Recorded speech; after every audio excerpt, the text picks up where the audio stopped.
Cape Suzette Hire for Hire office. The broadcast crackled across an old radio-TV combo perched precariously atop a stack of invoices. The entire Hire for Hire crew crowded around it. On-screen, St. Canard in flames, a titanic shape clawing through the city. Figures fighting in the streets. Darkwing Duck, Launchpad, Morgana, and others barely holding the line. Baloo leaned on the counter, arms crossed tight. Sweet skies above. He whispered. That's not a storm you can fly around. Rebecca Cunningham frowned sharply, eyes narrowed. Are there breach reports near Cape Suzette? Kit Cloudkicker shook his head. Nothing yet. But look at it. It's not staying local.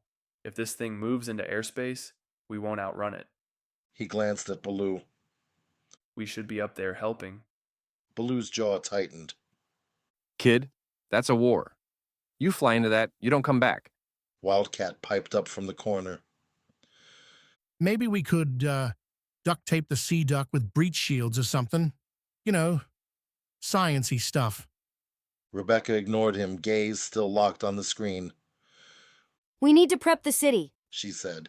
If this reaches us, we evacuate. No arguments. Baloo exhaled heavily. Hope it don't come to that. Kit glanced back at the screen. There, Launchpad, swinging desperately, side by side, with Darkwing as the streets burned. That's Launchpad. Kit said softly. Baloo nodded. Yeah, He said. that crazy duck's fighting for all of us now. They watched in grim silence. And the flames on the screen climbed higher. Central intersection. St. Canard. The sky had turned black. Null Maw loomed like a god of smoke and teeth, every step fracturing the streets beneath it. The smaller breach spawn poured through the city now, crawling through homes, sewers, entire neighborhoods. The Justice Ducks fought on, but the tide was drowning them. Darkwing slammed another rift creature to the ground, firing point blank. He rose, bloodied, swaying, surveying the battlefield. Launchpad was down to one arm. Stegmut limped, his armor shredded. Morgana's magic was flickering from exhaustion. Gizmo Duck's armor smoked and sparked. Honker was out of charges. Even Negaduck was staggering now. Gore covered, teeth bared in a snarl of pure rage. And still, Null Maw kept coming. For the first time in this war, Darkwing Duck felt the truth stab through his chest. They weren't going to win this.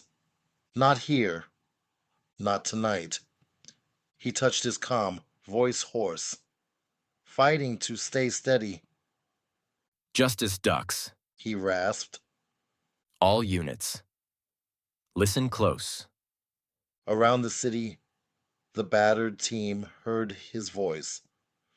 Morgana froze mid-cast. Gizmo Duck's head jerked toward the comm. Launchpad, gasping, looked up. Even Negaduck paused, breathing ragged. This is not a retreat, Darkwing said. but St. Canard is lost. Silence. He swallowed hard, eyes burning. We've bought all the time we can. If we stay, we die. And so does everyone else. The only mission left is to save as many lives as we can. A pause. Full evacuation. All teams, fall back. Save whoever you can.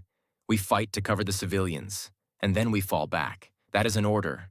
The words hit like a blade through the team. Morgana shook her head, eyes welling. Launchpad whispered. DW. Gizmo Duck's voice cracked. Understood. Stegmut growled, pounding his fist against the cracked pavement. Negaduck just laughed bitterly, blood in his teeth. You should have said that an hour ago. Darkwing's voice hardened. I swore I'd never give this order. Never. But it's this, or we all burn. Another breath. And if we die here, no one will be left to stop what's coming. He looked up. Null Maw, towering above them all. I need you alive. Now go. Save who you can. He clicked off the comm, shoulders sagging. And then he raised his launcher one more time. Let's move. Global broadcast. Final cut.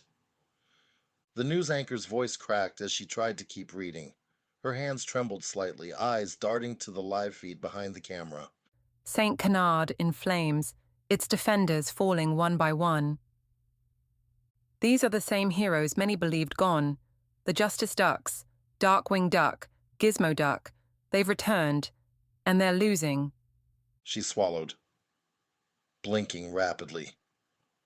Off camera, a technician whispered, voice tight. There's no one else coming. The anchor hesitated, glancing aside. She steadied herself, faced the camera. The question, now, is what happens if they fall? She paused, voice softening, breaking. And if they do? A breath. There may be no one left to rise.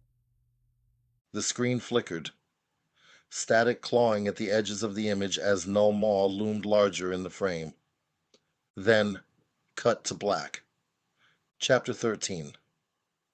The Age of Collapse. The sky hadn't turned red. It had turned silent. Not just over St. Canard, but everywhere. What had started as a city under siege became a world in descent. Cape Suzette, refugee processing zone. The roads were jammed for miles. Families piled onto trucks, buses overloaded. Children cried in the arms of strangers. Every distant boom made people flinch. St. Canard had fallen. That was the only message being whispered from lips to ears, traveling like disease. They didn't know what was coming next, but they all knew it was coming. Baloo hauled crates of water with shaking arms, sweat cutting through the soot on his face. Kit hovered nearby, helping a mother carry her child off an overloaded bus. Rebecca shouted orders into a cracked radio, her voice hoarse, her eyes burning. The world hadn't ended. Not yet. But it was falling. Fast. Justice Duck's mobile base. Temporary refuge. Outside, Spoonerville. The team watched satellite footage through a jury-rigged uplink and saw the rifts. One over Tokyo, two above Paris, a cluster tearing across South America like knife wounds. Each city blinked, burned, then screamed. Gizmo Duck stared, numb. It's everywhere. Neptunia dropped her head in her hands. Morgana whispered something in a language no one understood. An old spell. A prayer. Stegmut cried. Even Negaduck sat in silence. No quips, no grin, just quiet rage. Launchpad stared at the screen as Tokyo flickered and vanished. His good hand tightened into a fist. DWI. He swallowed. I should have done more. Darkwing didn't speak. Not yet. But his shadow stretched longer than any of theirs. Duckburg. Moneybin bunker. Scrooge McDuck unlocked the final vault panel. A massive door shifted open with seismic weight. This way, he shouted, waving in his family. Huey, Dewey, Louie, Webby, and even Gyro Gearloose followed behind, carrying essentials and staring up at the glowing sky. Scrooge paused at the threshold. He looked back, watched the wind tear through the streets, then entered the bunker. Seal it. He ordered, voice cracking. It started. As the vault began to close, Huey whispered, Is Uncle Launchpad still out there? Scrooge couldn't answer. He gripped his cane tighter and said nothing. North Atlantic. Naval Graveyard. Donald Duck sat in a lifeboat, soaked, silent, watching the last of the USS Bellwether disappear beneath the waves. Burning wreckage surrounded him, jets fallen from the sky, ships cleaved in half by rift distortions. The sea boiled in places where breach energy had struck like lightning. Only hours ago, the Bellwether Battle Group had been among the most powerful forces in the Atlantic. Then the rift opened. First a spike, readings they couldn't explain. Then a tear, wide as the sky. Something came through, half solid, half shadow. A mass of claws, and smoke, and screaming metal. The carrier's strike aircraft were the first to fall, vanished mid-flight or shattered in the air. The destroyer escorts had fired everything they had, missiles, railguns, energy weapons. It wasn't enough. One by one, the ships vanished beneath the waves, some pulled down by crushing rift gravity, others split apart by creatures that should not exist. Donald had fought to the last order, directing anti-air, rallying the crew, manning the bridge as the ship came apart. But in the end, the ocean claimed them all. His crew drifted around him now, dazed, quiet. The Navy was gone, and Donald just watched. No screaming, no crying, just clenched fists and eyes full of fire. Washington, D.C. Emergency Command Bunker. The president collapsed into his chair as the final feed went dark. Advisors shouted. Generals argued. He just raised a hand. Get everyone below ground. Sir. Everyone. We've lost the sky. Then every screen flickered. Every radio twisted into static. Every phone vibrated. A single tone. Then a voice. Cold. Controlled. Absolute. Director Ramrod. His face, masked by the F.O.W.L visor, appeared on every broadcast signal in the world. Citizens of Earth, your world has failed, your heroes are broken, your armies are dust, and your governments are powerless. He stood still, hands folded behind his back. The age of uncertainty ends today. The world now falls under the protection and authority of the fiendish Organization for World Larceny.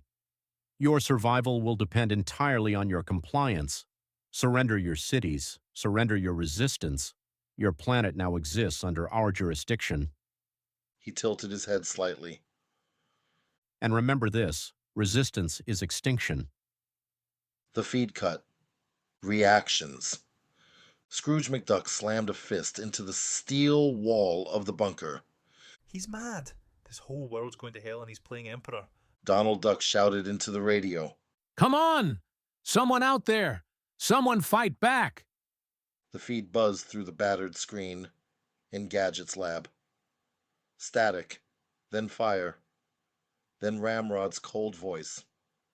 The small group sat frozen. Chip clenched his jaw. This can't be happening. Dale's usual grin was gone. Even Darkwing couldn't stop it. Monterey Jack slammed a paw on the table. Blast it. If I could get me hands on that smug devil. Gadget stared at the screen, eyes wide, fingers trembling on the controls. There's nothing we can do. She whispered. Not at this scale. She swallowed hard, voice cracking. But if the world falls, we won't stop trying. Beside her, Zipper hovered, saluted the screen once, tiny and solemn. The room went silent. They kept watching. The living room flickered with the glow of the emergency broadcast. Goofy held Max close, one arm around his son's shoulders. They watched as Nullmaw towered over the burning city, as Ramrod's voice echoed. Max's eyes were wide with fear. Dad, is this the end? Goofy swallowed, fighting to keep the wobble from his voice. Gosh, Maxie, I don't know, but no matter what happens, we stick together, okay? Max gripped his dad tighter. Oh, okay. PJ and Pete appeared in the doorway, just as shell-shocked. Peg followed, carrying a battery radio. Pete, usually blustering, stood pale. We can't fight something like that. Goofy just looked at his friends. Maybe not. But if there's one thing I know... He looked back to the screen, Darkwing still standing, still defiant. Heroes don't give up. The room fell quiet. They kept watching and hoping. And at the edge of the ruined mobile base, Darkwing Duck stood alone, watching the sky burn. The rifts swell, his fists clenched, his teeth bared, and something deeper than grief boiled to the surface. Rage, not the cold anger he'd carried since Gosling's grave, but fire, dark, unforgiving, total. He whispered to himself. This isn't over.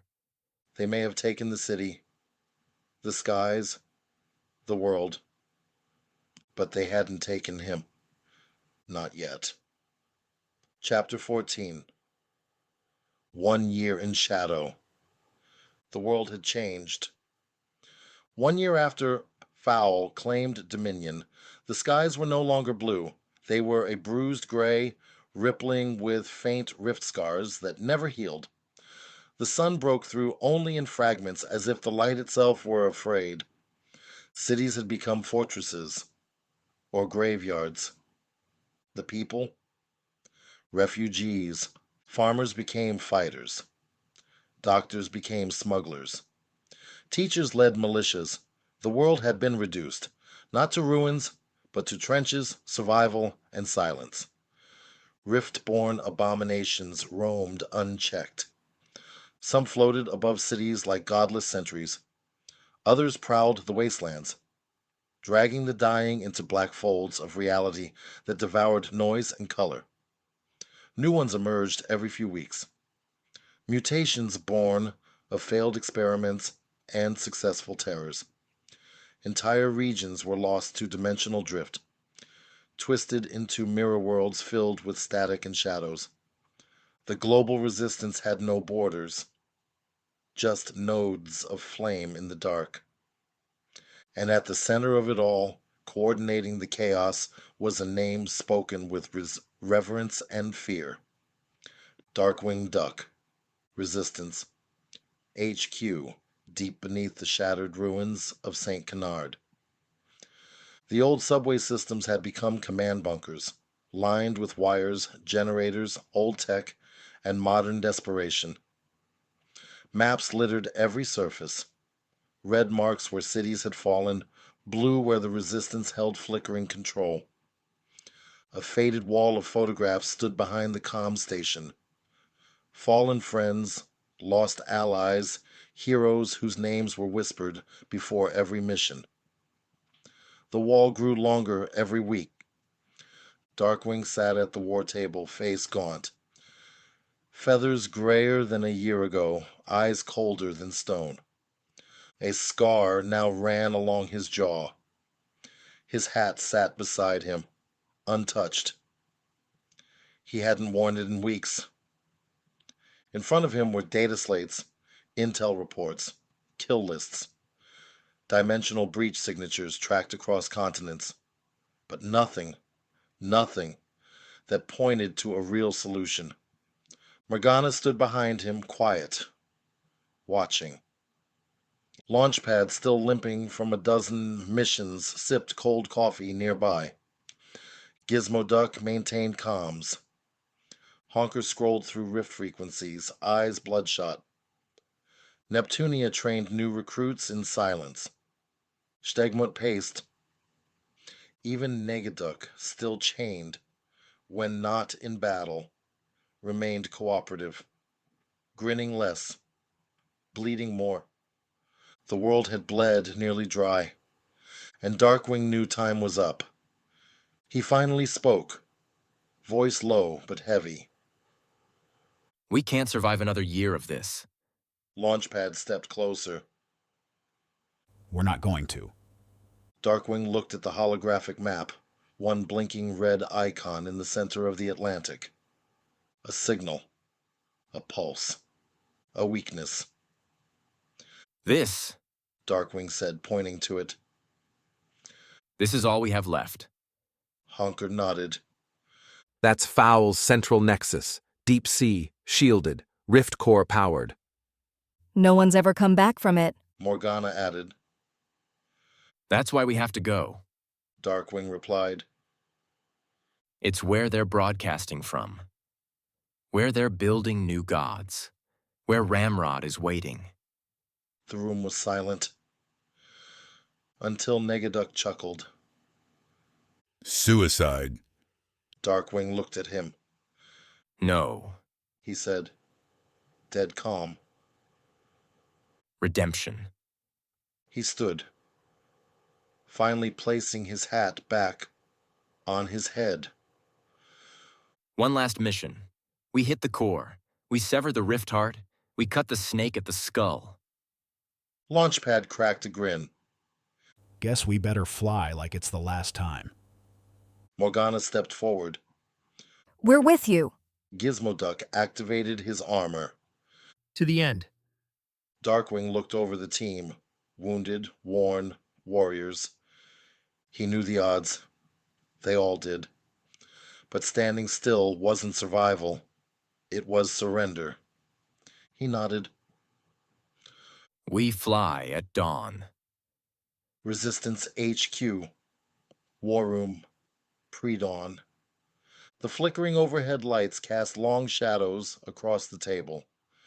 A fresh holographic projection hovered in the air, 6 red markers arranged in a perimeter around a pulsing red core.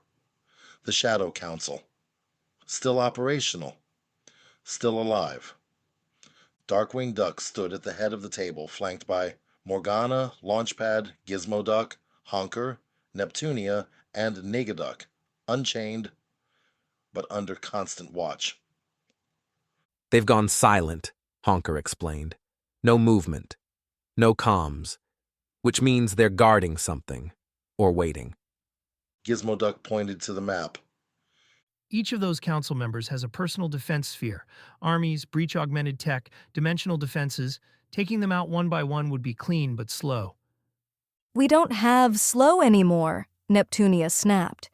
If we go one at a time, the others dig in or vanish. Morgana crossed her arms. We hit them simultaneously.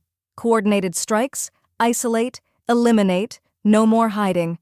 Launchpad nodded. One push. All or nothing. Darkwing stared at the glowing central icon.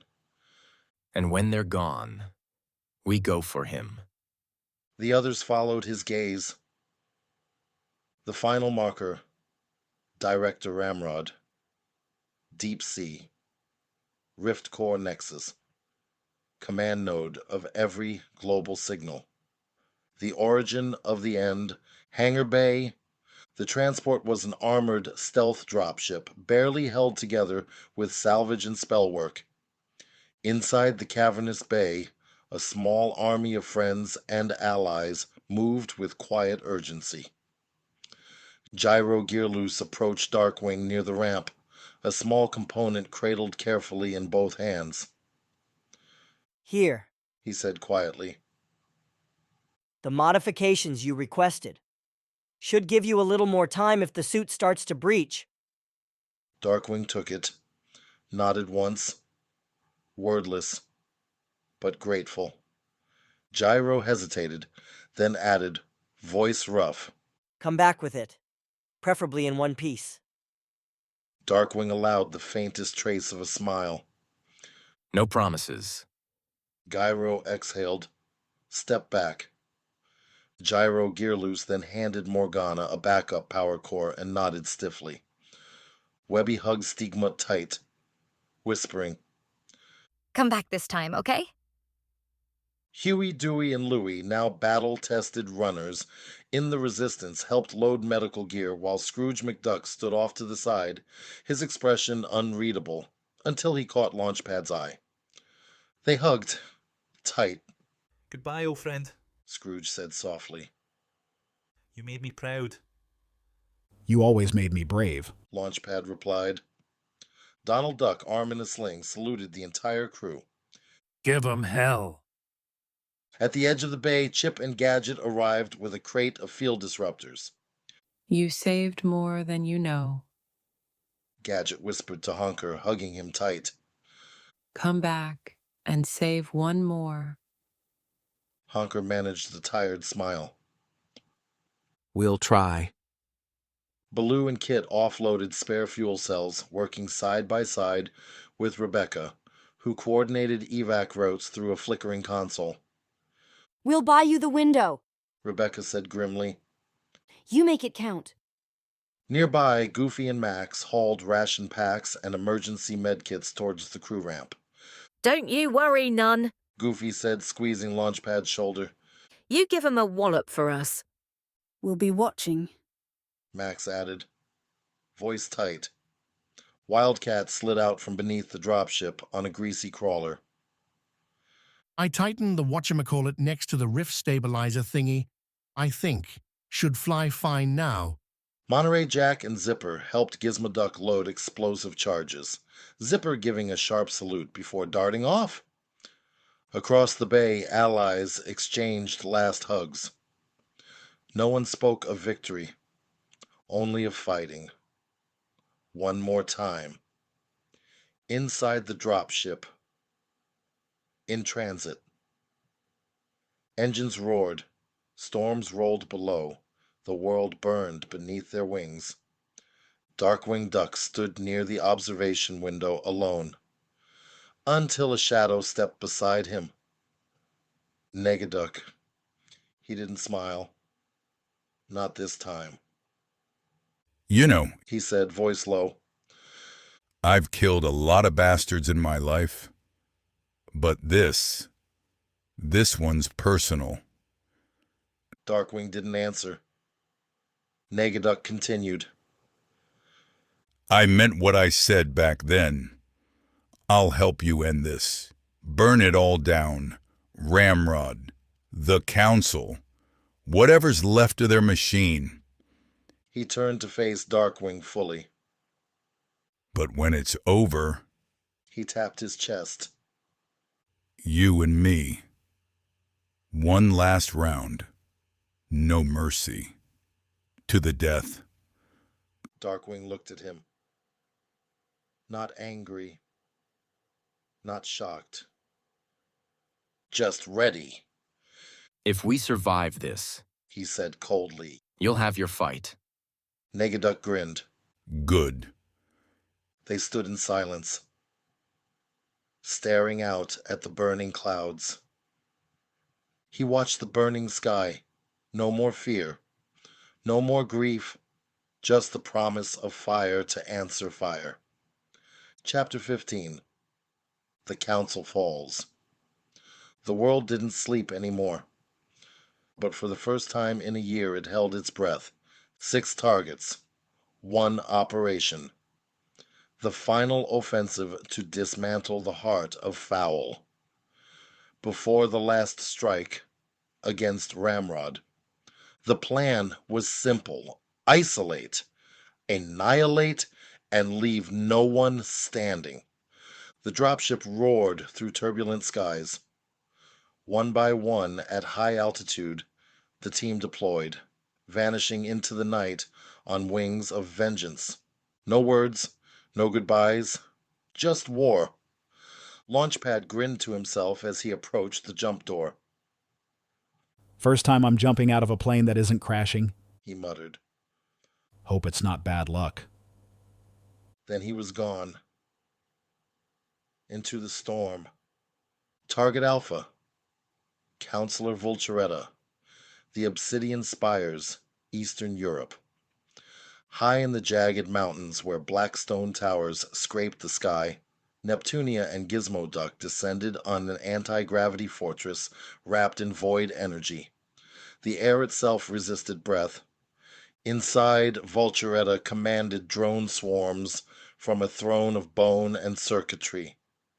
Gizmo Duck burst through the wall on magnetic grapples, shouting, "You're under arrest." He had watched too many cities fall. This one would not stand. Vulturetta hissed, and unleashed waves of razor drones. Neptunia followed, channeling a surge of pressurized hydroblast that tore the room into a vortex of metal and blood. They didn't speak again, and they didn't stop until she was ash. Target Beta. Counselor Havoc. Rift Reactor Core. Arctic Circle. Stegmut and Launchpad dropped into sub-zero conditions, the reactor glowing like a demon's eye beneath the ice. Havoc stood in the middle of a containment storm, armored, in breach-fueled exoskin, wielding gravity like a weapon. Stegmut hit first, trading blows that shattered frozen stone. Launchpad zigzagged around power cores, planting detonators and taunting Havoc. Hey, Rockhead, remember me? If this was his last flight, he'd make it count. Havoc screamed, drawing power from the core itself. Then Stegmut lifted him and drove him into the ice until nothing moved. Launchpad detonated the charges, and the core sank into silence. Target Gamma. Counselor Nix. Shattered Observatory. South America. Morgana went alone. The observatory had become a shrine of madness. Books floating. Walls whispering. Counselor Nix sat in the middle of it, skin like crystal, eyes filled with stars that weren't born in this universe. I dreamed you would come, she said. I dreamed you'd die screaming, Morgana replied. They clashed in the center of the broken dome, spell against spell, horror against horror. In the end, Morgana didn't scream. Nix did. Target Delta. Counselor Grimm. Rift Graveyard, North Africa. The sands churned with rift anomalies, dead, foul prototypes buried beneath endless dunes. Honker, who now went by the name Neuroquack, moved through the graveyard with quiet fury.